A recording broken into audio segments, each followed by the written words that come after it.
Hazrat Amr bin Dinar narrates that he heard Hazrat Jabir bin Abdullah radiyallahu anhu say, "A man from the emigrants kicked a man from the helpers. So the helper called out, 'O Ansar, help!' And the emigrant also called out, 'O emigrants, help!' When Allah Jalla Jalaluhu got Allah's Apostle sallallahu alaihi wasallam to hear this news, he sallallahu alaihi wasallam said, 'What has happened?' The people said, 'A man from the emigrants has kicked a man from the helpers.' Whereupon the Ansari called out the Ansar for help, whereas the emigrants called out the immigrants for help.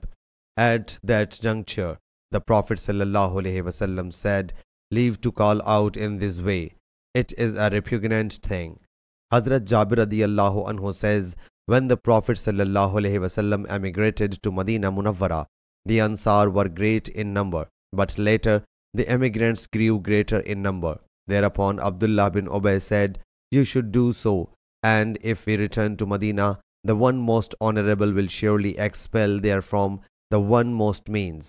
Whereupon Hazrat Umar radiyallahu anhu submitted, 'O Allah's Apostle sallallahu alaihi wasallam, permit me to chop off the head of this hypocrite.' At this the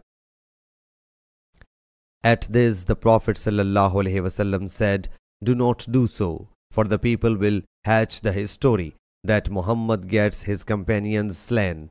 Sahih Bukhari, Hadith number 4907.